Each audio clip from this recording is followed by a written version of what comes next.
Assalamualaikum warahmatullahi wabarakatuh. Saya Aziz Nuraki Pratama dari kelas 2 ISB dengan nomor absen 20 akan mereview materi pengantar manajemen dari pertemuan pertama hingga pertemuan ke-14. Dan untuk materi pertama yaitu tentang manajemen. Manajemen adalah suatu proses perencanaan, pengorganisasian, pergerakan, dan pengawasan usaha anggota dalam organisasi serta penggunaan sumber daya lainnya untuk mencapai tujuan yang ditetapkan. Yaitu selanjutnya tentang fungsi manajemen. Fungsi manajemen ada beberapa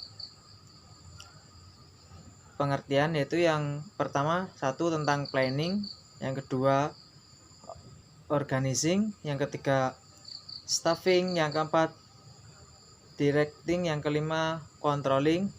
Dan untuk planning yaitu adalah tentang yang telah dijelaskan tentang manajemen, yaitu tentang perencanaan, yang kedua organizing tentang pengorganisasian, dan yang ketiga staffing penyusunan, yang keempat directing dari pengarahan, yang kelima yaitu tentang controlling pengawasan. Itu tadi dari fungsi manajemen. Selanjutnya sejarah perkembangan manajemen. Ada teori-teori pemikiran ilmu manajemen. Yang pertama, perspektif manajemen klasik, biasa dikenal pendekatan proses. Yang kedua, perspektif manajemen perilaku, untuk melihat sumber daya manusia. Dan yang ketiga, perspektif manajemen kuantitatif. Yang keempat, perspektif manajemen kontemporer. Dan yang selanjutnya, manajemen dalam kegiatan manajer dalam kegiatan manajemen, proses yang berhubungan secara integral yang dilaksanakan dalam manajemen secara umum meliputi 1. Proses perencanaan manajemen kegiatan yang dasar, yang kedua proses pengorganisasian, yang ketiga proses pelaksanaan, yang keempat proses pengendalian. Ada juga peran fungsi manajer organisasi. Yang pertama, membuat penugasan kerja, yang kedua memberikan pengarahan atau instruksi, dan yang ketiga pemberian bantuan dan dukungan, yang terakhir pemecah masalah. Untuk selanjutnya yaitu tentang planning, perencanaan, yaitu proses menentukan atau memutuskan tujuan apa yang dikejar selama jangka waktu mendatang dan dilakukan agar kegiatan mencapai jenis-jenis perencanaan seperti yang pertama strategi atau jangka panjang, yang kedua taktik atau jangka menengah, dan yang terakhir operasional dalam jangka pendek. Dan selanjutnya tentang organizing, bentuk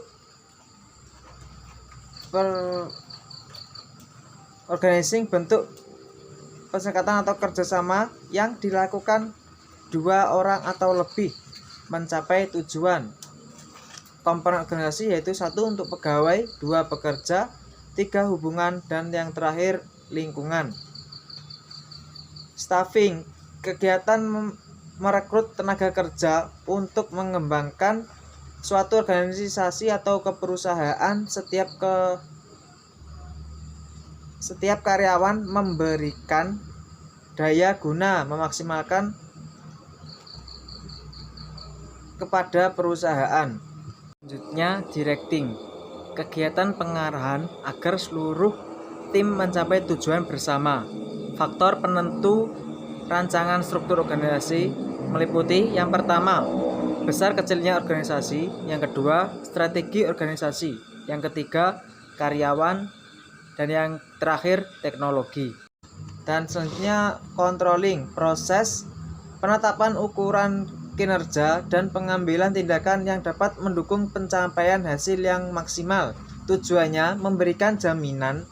Ada beberapa tahap proses pengawasan. Yang pertama, penetapan standar pelaksanaan. Yang kedua, pengukuran pelaksanaan kegiatan. Yang ketiga, pengukur pelaksanaan kegiatan. Yang keempat, pembandingan dalam pelaksanaan yang ditandai. Yang kelima, pengambilan tindakan koreksi. Kemudian komunikasi, proses atau saling tukar-menukar pesan dalam hubungan fungsinya untuk memperoleh informasi mengenal lingkungan kerja dan bertindak dalam lingkungan organisasi. Terdapat jenis komunikasi. Yang pertama, komunikasi formal dan informal. Yang kedua, komunikasi terarah. Dan yang ketiga, komunikasi internal dan eksternal. Dan yang keempat, komunikasi lisan dan tertulis. Pengambilan keputusan tindakan yang dilakukan dalam menentu hasil untuk memecah masalah. Metode pengambilan keputusan. Yang pertama, kewenangan sebelum diskusi. Kedua, pendapat ahli. Yang ketiga, kewenangan setelah diskusi. Yang empat, kesepakatan. Teori pengambilan keputusan yaitu 1. Rasional, 2. Inkremental, dan yang ketiga pengamatan terpadu. Yang pertama, teori rasional yaitu teori yang biasa digunakan dan diterima banyak kalangan. Dan yang kedua, inkremental yaitu bagaimana cara menghindari banyak masalah yang dipertimbangkan. Yang ketiga, pengamatan terpadu yaitu pendekatan kompromi yang menggabungkan permanfaatan model rasional dan inkremental dalam proses pengembangan keputusan. Hubungan antar manajemen. Yang pertama, efektif. Kemampuan mencapai sasaran, memaksimalkan waktu. Yang kedua, efisien, yaitu kemampuan mencapai sasaran dalam meminimalkan sumber daya.